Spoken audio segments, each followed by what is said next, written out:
Welcome to another episode of Power Alphas. I'm one of your co-hosts, Sabby Piscitelli, and as always, I'm with my beautiful, beautiful fiance, Mandy Saccomanno, better known as Mandy Rose in the social media world. How you doing, baby? I'm doing great. Welcome, everyone, to another episode. How are you doing? I'm doing very well. I'm excited. It's like a bittersweet week because the Super Bowl is this weekend, but then that right. means that there's no more football for like 8 months. I know, that kind of stinks, I know, it really even does. It's like a bittersweet when the Super Bowl comes around. Yeah, it's exciting, but then it's like, what do you watch Yeah, what on do you watch? Sunday, Monday? Yeah, I know. But you'll probably get like another poker game going or Yeah, something, I'm assuming. maybe another poker game. She always gives me shit. I play poker once a week, and I have to Now hear it's this. twice a week, actually. Not twice a week. It's once a week. But yeah, let's talk about the elephant in the room with the Super Bowl. It's a big week. Yes. What do you think? Kansas City, San Francisco, and I think NFL got their wish with Taylor Swift coming to the Super Bowl. And I actually read something that she brought in like $330 million in revenue Yeah. from like her viewers and her side of the world, which The is power of Taylor Swift. wow. Which is really wild. Actually, Travis just thanked her on their podcast, his brother's podcast. And Really? I saw a clip that he thanked her for bringing in, more fan base or something like that to the NFL, which I was like, that's pretty cool. I mean, it's the NFL. Like, that's the mecca of like sports, I feel like. I gotta be honest, I don't think there's another woman in the world that There can bring isn't. what she brought. No, there Not isn't. even close. Like I don't even think like No. like it's just funny because she's worldwide recognized, and I think it actually blew my mind when I started reading the numbers of what she brought in and the viewers, and even these women talking about who's this Travis Kelce guy. Like the guy's a Hall of Famer, arguably top 2 or 3 best tight ends of all time. Could be the greatest of all time when he's done. But it blew my mind to see. You almost think it's kind of plotted for a while. Like, maybe they put this there. Yeah. I mean, NFL makes $12, $13 billion a year, but still, Yeah. it's one of them things you think it's a money move. But no, I mean, I see a genuine relationship now when they're on the field. I Did saw you them see kissing. the clip of them like hugging and kissing? Yeah. I felt like it was genuine. I will say though, there's something like, I don't know Travis Kelce obviously personally at all, but like, I just feel like it was like a little awkward though. Like, was it just me? Like, and maybe that's Taylor. Like, I mean, listen, she's amazing. Like you said, I don't think there's another woman that could bring that kind of, the numbers and the platform that she's on. And it's just crazy to me that women are actually tuning in to football to see Taylor up in the stands in the suite box. Like, I just feel like that's wild. Like, people they're tuning in to they can't wait to see Taylor like clip back and forth. We should do a poll, and even on this our Instagram page, on the podcast, whatever it wants, we should do a poll. Everybody out there should count how many times They the clip to NFL her? shows Taylor Swift at the Super Bowl. We Either should. sitting in her box, walking Yeah. into the stadium, hugging when they score a touchdown. I actually would be, if somebody wants to do that, I mean, I'm not going to do it, but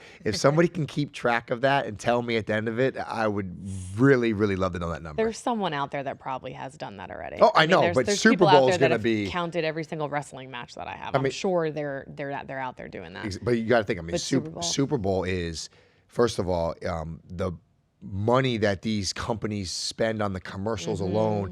It's the highly, highly most anticipated, most watched event in the United States. And now it's probably going to be, really drawn in other countries because of Taylor Swift, which is obviously the NFL wants to see that.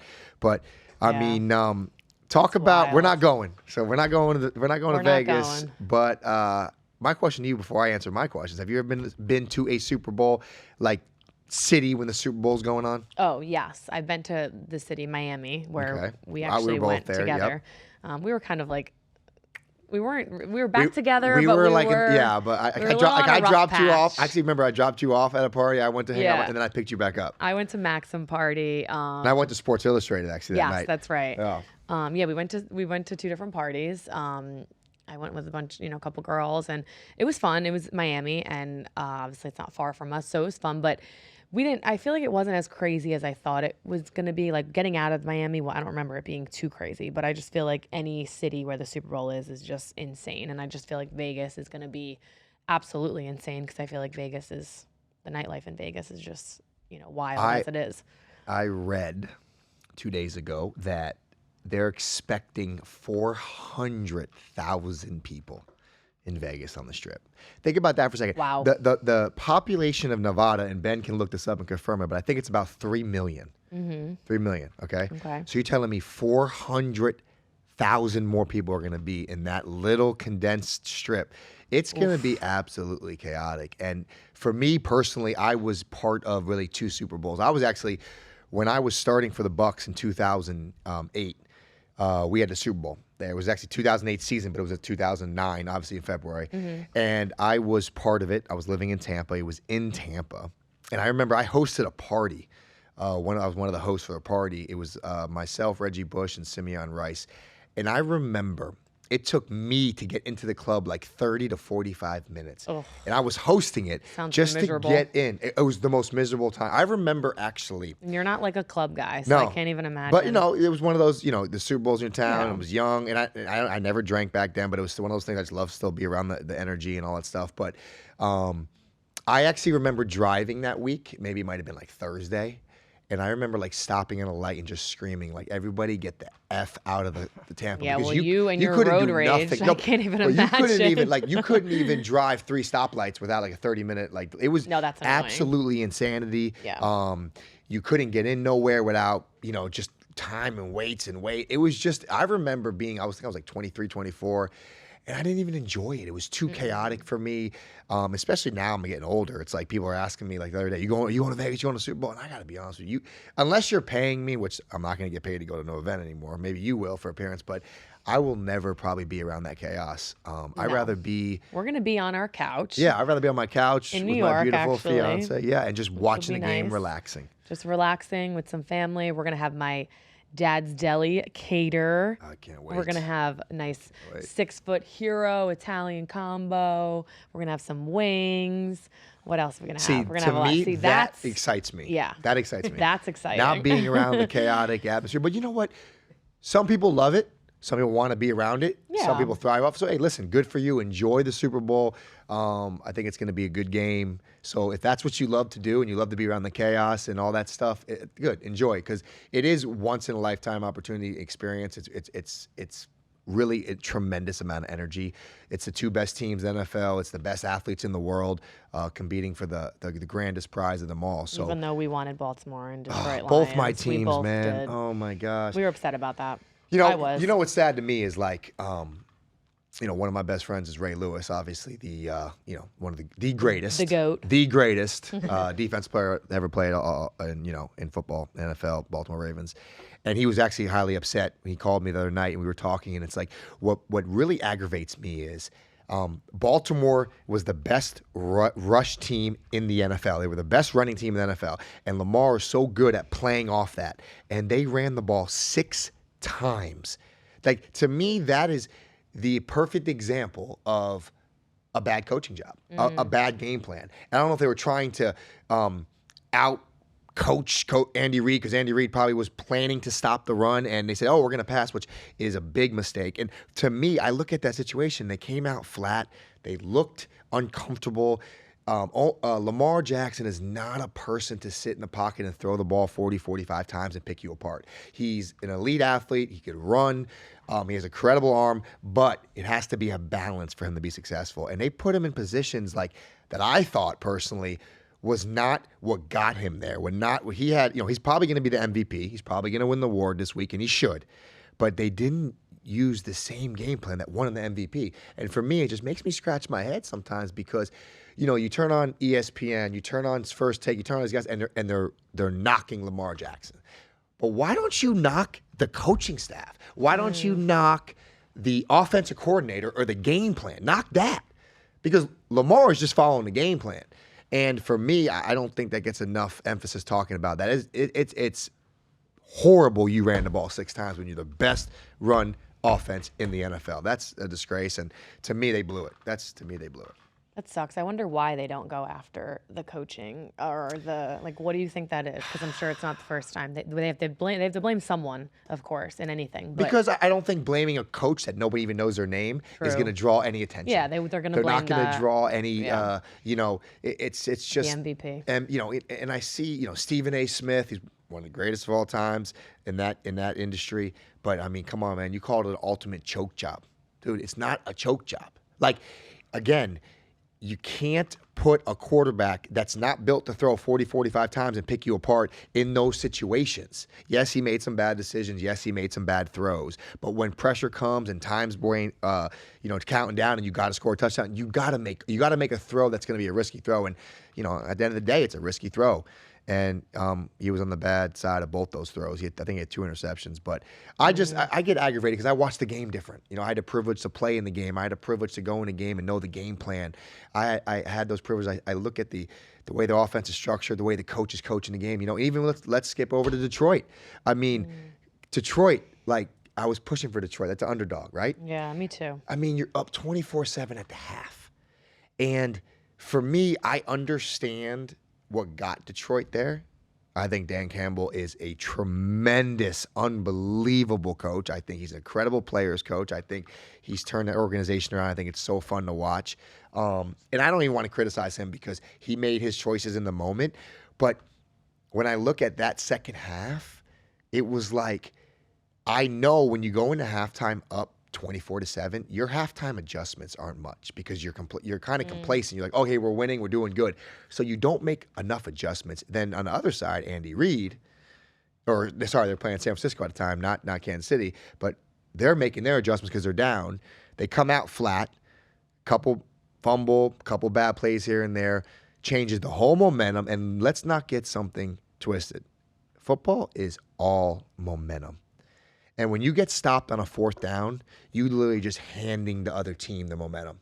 Literally, that's what people don't realize why offenses usually don't go for it on 4th down. Yes, sometimes you play field position, but if you go for it on 4th down and that defense stops you, you just feel the energy, the life gets sucked out of you. I mean, it literally is the biggest momentum shifter you probably can do in the NFL, in my opinion. So, I was really sad to see Detroit because I felt like they had it. They looked lights out first half, and then the second half they look like a whole different team, and that's going to haunt them. Yeah, it just would have been exciting to see the underdog. And when's the last time Detroit would? Never. I was gonna say never. They're the only team in the NFL that's been around for the whole existence of the Super Bowl that's never made the Super Bowl. Oh, see, that's what that would have been nice, but. Yeah. Hey, there's always next year. I guess so. So there is always next year. But I'm excited for that weekend. This weekend, actually, it's this weekend, which is crazy. And we'll be in our beautiful house in New York with your family. Yes, and it's exciting I'm week excited about that. So we're gonna enjoy some good food. It's gonna be nice. So another thing I want to jump over to, I really do love the interaction from our fans or people that watch the podcast and they're asking questions. Yes, we love the because questions. I think that's why we love to do this. And I also, when I see these questions and I see these requests, the one thing I want to say before I get into some of them that I really admire and I want everyone to understand out there, whatever you're going through in life, there's other people going through the same thing. You're not alone. And I do love these questions because I do want to answer them. I do want to talk to them, talk about them because I think it's beneficial for you if you're going through something that's bothering you or something that's hindering your life. To hear someone talk about it, it can maybe motivate you, change your perspective on it. So I love let's that. dive into a couple questions. I got a couple some, questions. actually. I do have a couple questions. I got a nice one. People be sliding in your DM. Yeah, I do. Here, let me. And then we have some emails to answer as well. We do. This is a good one. This first one. This kid his name is Luca on Instagram. And his question was, he said, Sabby, I'm a huge fan of you and Mandy's podcast. He goes, I was wondering, I use in my daily life, I've been wondering if you could on your podcast talk about maybe the situation that could help people with split parents. And that's having a rough time in their house with both sides. I'm only 15 years old, he says. And he says, I don't know the stuff I need to do at this age to help me set up for the future. Can you please help? That's a Well, good question. So he's basically saying that that is a good he's coming from question. a split household, and He's 15. he's 15, and That's rough. he's I guess living. He didn't go into detail, but living with maybe both parents, and he's basically saying that. How do you deal with that? So That's a good question I've, for you to answer. firsthand, my parents are separated, divorced, and they divorced later on in life after all of us were kind of grown. I was like, I don't know, it's probably almost 10 years ago now, which is crazy.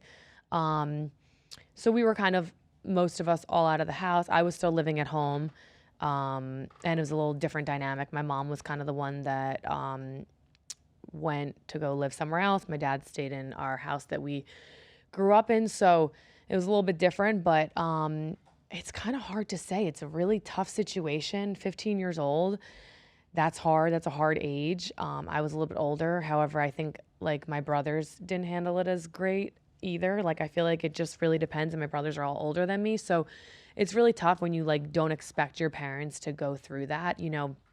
I feel like my parents really did a great job in like hiding a lot of their issues because they were so focused on their children and working and making sure that we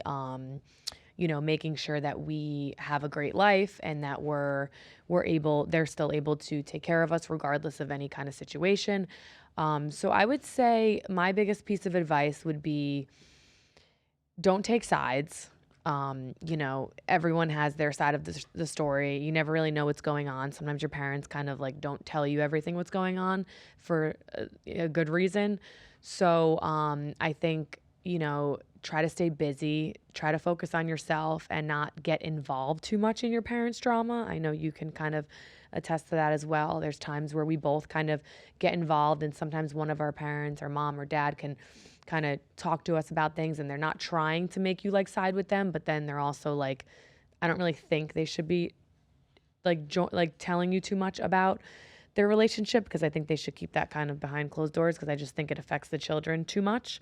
And then you get kind of caught up in it and you might take a side or whatnot. So it's really tough, but I would say really try to stay busy and just know that your parents love you regardless of what they're going through, and it's unfortunate that things happen and people grow apart and there's issues that, marriage ain't easy. So just, try your best, and, you're 15 years old, so you got your whole life ahead of you, and try not to get caught up in it as well. And sorry that you're going through that, of course. That's a great answer. That really is, and I hope that helped. I appreciate that, Luca, and I hope Mandy she gave you some great advice. And the only thing I can really piggyback on that is just try to find other people around you that maybe things that inspire you that you want to become, and learn from people that are older, and you hang around people that are kind of doing what you want to do in the future, and just put yourself around good company, good energy, good people. So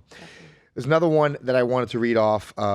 Shout out to my buddy Chris, actually, who's a professional bowler.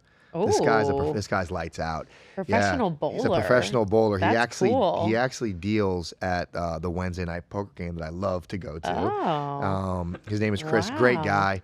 He's such a humble dude. You wouldn't even know it. Guy, he's telling me he's bowled like 68 300 games. Wow. So like 68 perfect games, which that's unbelievable. Cool. I think he's sponsored by Brunswick, which is like one of the number one sponsors for bowling. Great guy. He loves our podcast. He says always speaks highly of you and myself. So he had a couple good questions I wanted to answer. The first one was for me, I guess. He said, Sab, what was your favorite venue to play in while in college and in the NFL, and why? That's a great question. My favorite venue in college, well, by far the most electrifying stadium I've ever had the privilege to play in was LSU. LSU was 98,000 people. Oh my God. And I actually remember it was my first official college start of all time. I was a sophomore, and they just came off the season of being number one. They won the national championship. So they had college game day there.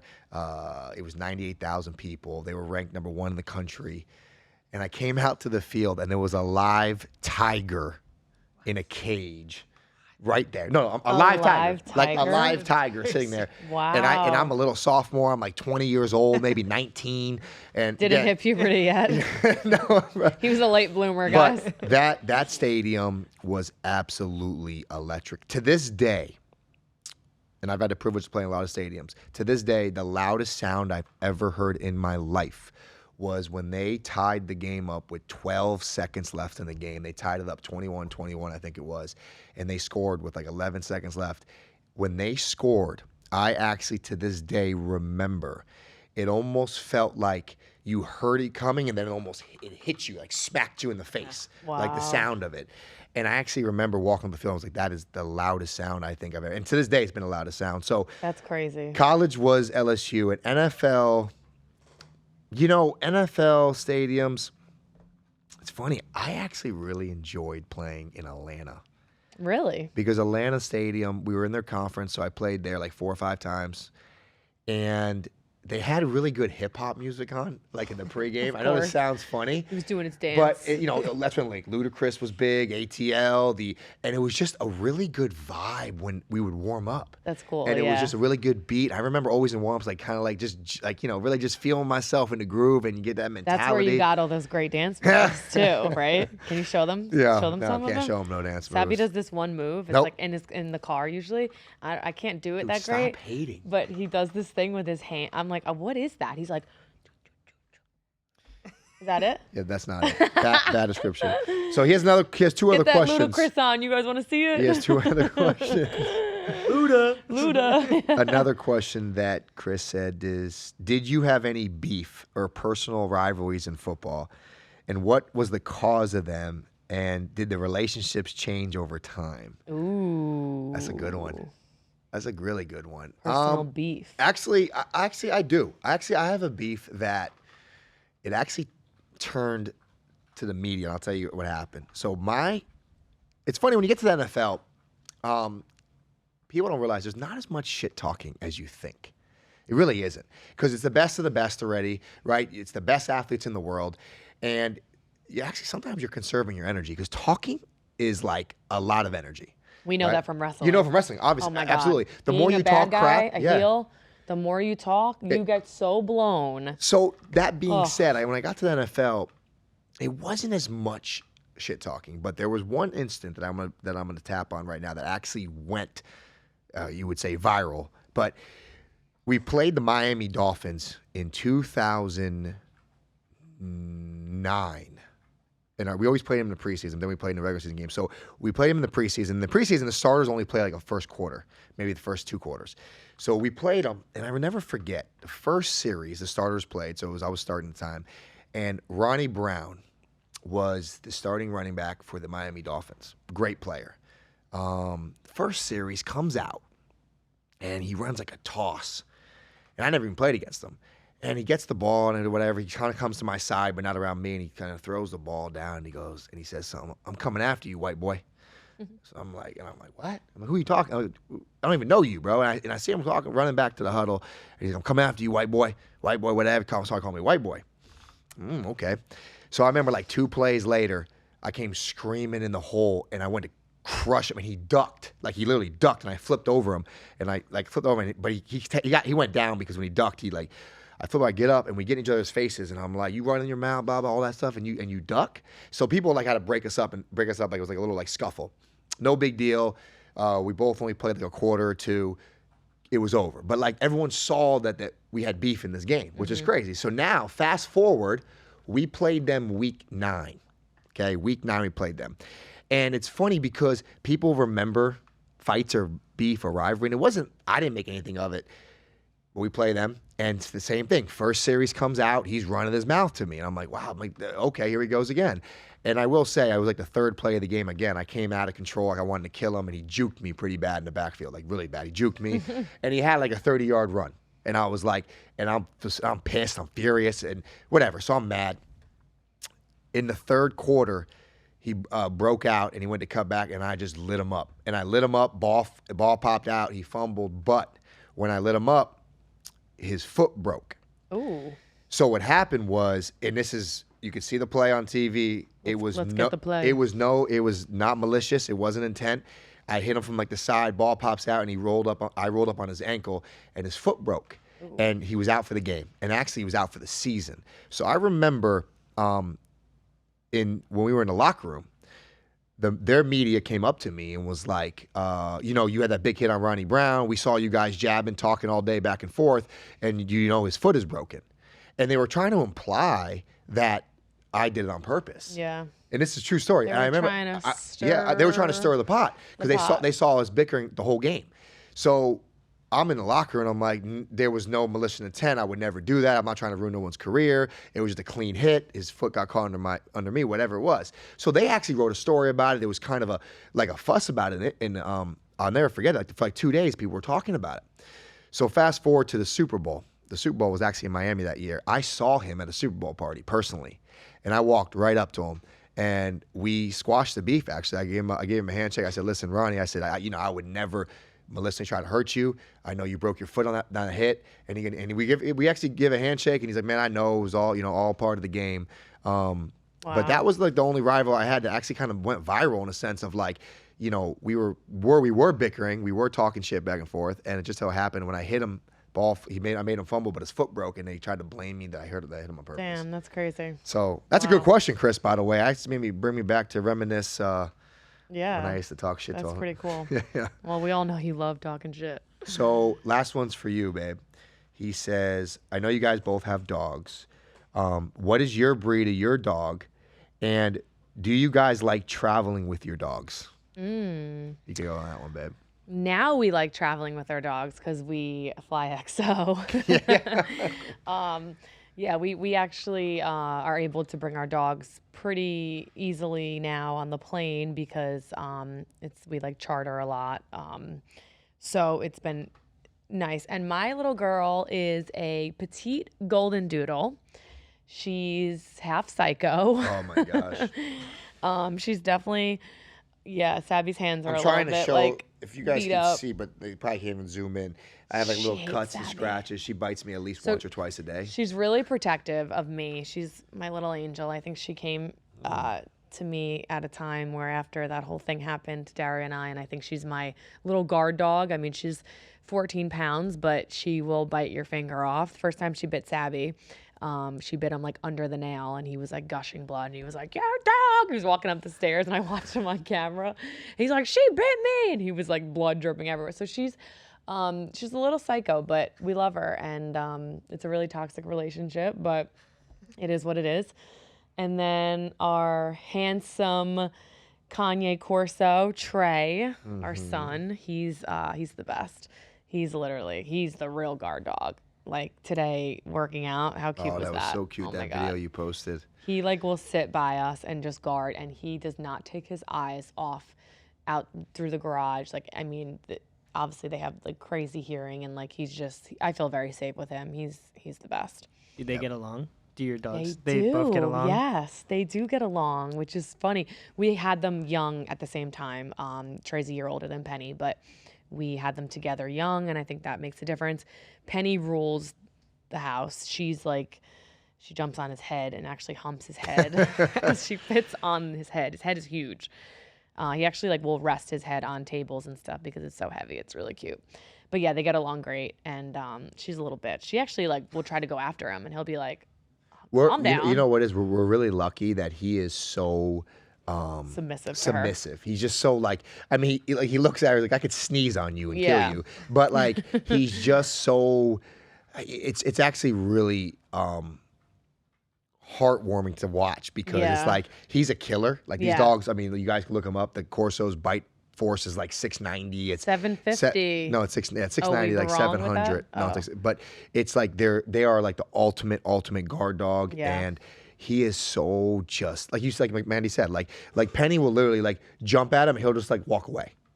Like I just touched that knob. Sorry, Ben. Can you still hear me? I don't know why I was playing with that knob. Sorry.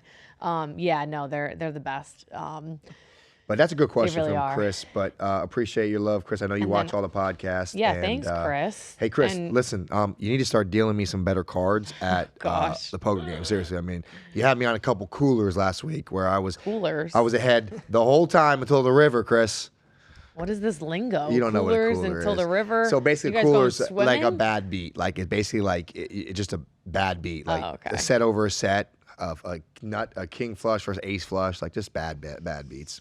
Bad beats, guys. beats. So we have some other questions that we got on the comment section on YouTube, which don't forget to put your questions out there. Also, don't forget to email us at poweralphaspodcast@gmail for other questions or how you want to be shouted out. Yep, the email's right there, which we'll get to those emails in a second.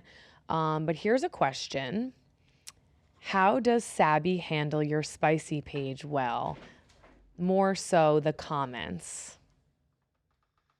That's a good question. How do I handle your spicy page? We call it my spicy page. Okay. How do you handle my spicy page? And more so, he's relying to the comments most of. Well, number one is I don't read the comments. No, We don't do read. not read Well, the I read. comments. I don't. You don't. I don't Yeah. want nothing to do with that aspect of it. How do I handle it? I handle it like, I'm very proud and I think, and I've said this before, Mandy has a great fan base, a great subscription-based platform because of everything she's accomplished in her life and all the hard work she's done. From being fitness champion to being double champion in NXT to being the most trended on Twitter to being one of the hottest WWE superstars they had. And all that takes a lot of hard work, commitment, and sacrifice. So I think this is a great reward. So I do not discourage at all. I'm actually very proud of her. We have boundaries. We have a mutual understanding of what is acceptable and what's not acceptable. I know that she'll never disrespect me, and I understand that, so I trust her fully. And for that, I'm just excited for her, and I think it's a tremendous platform for her to grow her brand, grow what she's doing in life, and continue to be successful. And I think the fans, who we thank, I think both of us are genuinely thanking all of them, and I think it's a great thing, and I'm proud of her.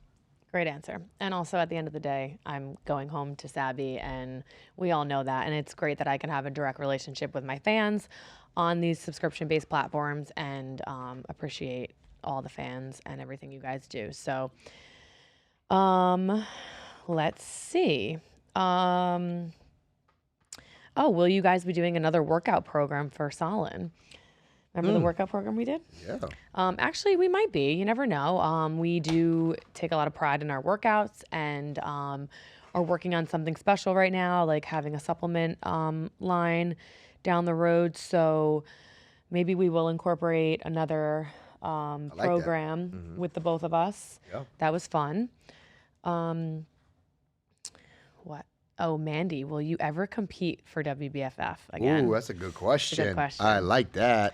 So I do get like little itches here and there when I watch some girls on stage that I've known or new girls and whatnot. I do have the itch a little bit. However, I don't know if I'd be willing to sacrifice the diet part again. So hard. Because that is just like I could train. I train really hard. I do a ton. I do more cardio than I ever did. Like mentally, I just love cardio. I probably train even harder now, I feel like, but I just love having balance when it comes to food. So like if I could compete, which my coach Nathan Harewood, shout out to Nathan Harewood, who did my prep and who does a lot of different people's prep. He's amazing, and I think he could probably write me a program where I could have the balance. Like I even joked around with him recently because he's always like, "Oh, you making a return?" Like we joke around, and I'm like, "Yeah, if I could have Cold Stone once a week, then maybe." Because like I don't think I'm willing at this point in my life to sacrifice the diet of like eating chicken and rice all day or fish and rice or whatever it is because I like food and yeah. So, but I don't know. Maybe I'll step back on stage. Who knows? Great answer. I got a question for you. There you go, Ben. Here we Yeah, go. Let's hear it, Ben. So, going back to that first question about like the content, you crazy fans and all that stuff, what's like the wildest thing a fan has asked you to do or like Ooh, you've yeah. done for a fan? So I get that question a lot, actually. Like the craziest request I've ever had. I've had a lot of really crazy requests. I don't even know which one to choose from because there's so many. Some I'm like, whoa, that's wild. Like that's a thing. Have you ever had to step on stuff? Like I had a friend once that they were asked to step on chocolate cake, chocolate pudding, and raw eggs, and Oh. all they had to do was just step on You it. have a foot It's fetish? the foot fetish. Yeah, so I was that's just huge. like, has anyone ever had you like do anything So- like that? People love your feet, though, I heard. They do love my feet. I mean, I have nice feet. I don't think I had that request to step on Well, it. now it's gonna there- now someone's Now gonna probably yeah. someone's gonna have that request. But I definitely get a lot of foot requests. A lot of really interesting ones. Yeah, so it's hard to like say which request was the craziest. But little fun fact, I will say, I've had one person, I won't say any names, one person, and this was on Fan Time, spend $55,000 on me. 50 What? One person, thousand? 55,000. So in my head, I'm Whatever his name is, thank you. So I'm like, wow, what does he do for a living that he's able to spend this kind of money on Good one for him. person? $55,000. $55,000. And it wasn't in like even, it was less than, I mean, it was definitely over a little time period, but it was, yeah, Wow. wild. So thank you. So it is kind of crazy. But yeah. Okay. Cool. Good for you. Good for you. So if It's anybody crazy. listening want to give some special requests out there, go to the spicy page. Go to the spicy page. Okay, another question we have. This one's for you, Sab. For me? Yeah, it's a long one actually. I don't know if it's too much of a question, but let's see. Okay, it's really nice, so we'll read it. Sabby, always so dedicated and determined from high school. Your recovery and rebound after negative feedback and insult is inspiring. It is incredible to watch the evolution of where you started and where you are now. You both deserve nothing but happiness and abundance. Keep killing it, y'all. I also admire, Mandy, that you have unapologetically accepted yourself in your own skin, being a girl that was always thicker, and being an athlete. I always struggled with body image issue while playing in college. Pro V-ball and beach, it gives me more hope to be able to accept the body I have and say screw 'em to everyone else. Keep doing you, girl. That's really sweet. That was really one of our nice. comments. It wasn't a question. I didn't read the whole thing at first, but user SR4TB6WEFB. That's a long username. But shout out to you because we appreciate that. And I will say, going off of that, one thing I do love about Sabby, and I always tell him this, is that he is really good when it comes to like negative feedback or like negative remarks that people may say on social media, or just like what he's been through between the NFL, wrestling, and just like for him to, I admire it so much because I never saw him like get down in the dumps over something, which we all obviously go through stuff, and I'm sure he does, but he doesn't show it in front of me as much because I think because he stays so busy and he's so like routine, and that's why you always say, you know, I'm so routine, and that's why I need to stay routine, because I feel like you don't allow yourself to get to that point of like sulking, and then you become, you know, upset about something and then depressed, and then it's just a downward spiral. So I will say I admire that about you, and I think that's really important for everyone out there who's struggling with something. Just know that, you know, there's a light at the end of the tunnel, and this too shall pass. You know, time heals. Whatever you're going through, it's going to get better. And we all go through ups and downs. And I think it just makes us more, it makes us stronger, and it makes us, you know, be able to get through the next hiccup even easier in a way. So, You know, that's great. You know, one of the greatest sayings I've lived by, and I actually just heard it last week again, was a winner is just a loser that tried one more time. I like that. You know, and remember that. A winner is just that. a loser that tried one more time. Love And that. for me personally, what's got me through is, you know, there's always going to be negative talk. There's always going to be somebody hating. There's always going to be somebody talking bad about you.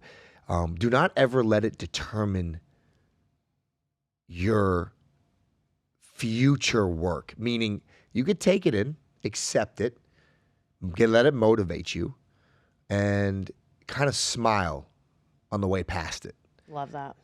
So for me as a man, I think personally, I've had the privilege to be extremely successful, but I've also failed on the biggest stages. And for me as a man, you have to learn that failure is part of the winning, right? Making mistakes is part of growing and striving to be better. And I think every day I wake up is just an opportunity to be better than I was yesterday. Yep. Like I always say, it's you versus you anyways. And I really don't care what somebody has to say about me because they're not paying my bills. They're not going to determine my future, and they're not going to allow me to feel depressed or be in a bad place because don't let them dictate. I know I know my self-worth because I know that I wake up every morning, get on my knees and pray and thank God, and I go to bed every night and I get on my knees and pray and thank God because I know what I've accomplished and what He's given me the privilege to accomplish, and no man can take that from me. No man can belittle what I've accomplished or belittle me as a man. So like Mandy said, whatever you're going through out there, and if people talk negative and they have a negative energy to you, just use it as motivation, but don't ever let it get you in the dumps. Don't ever let it get down. And for me, just remember, I said it, a winner is just a loser that tried one more time. So never give up, keep trying, and you'll accomplish what you want to accomplish. The most successful people in the world, you don't think they went through struggles to get to where they are. 100%. That's the reason they're at where they are, because they know how to maneuver through those struggles and, fight off the negativity or just focus on themselves, like you versus you. So that is very true. Back to our emails, we had a really important, I thought was really cool email from Raquel. And hi, Mandy and Sabby. I am a big fan of the podcast and you too. This is a question for Sabby. My son is a senior in high school, star of the football team, and is now gearing up for college. Has even had some colleges wanting to recruit him. He, of course, wants to continue playing in college, but I am very nervous. What if the football thing doesn't work out? Maybe I'm just being a worrywart, but I would love to know about your experience going from high school to college and any word of advice for my Joey. Wow. A mom. That's a great. Little worried about her son, which I would question. be too. So give some advice, babe, because I know you went through all this, I'm sure, and I'm sure your mom went through a lot. It's a two-part question. The first part I'm going to answer is, you said if it doesn't work out. Yeah. There's no such thing if it doesn't work out, meaning he will learn, grow, and gain knowledge and experience from whatever he's about to go down that road, right? Work out meaning what? Go to the NFL?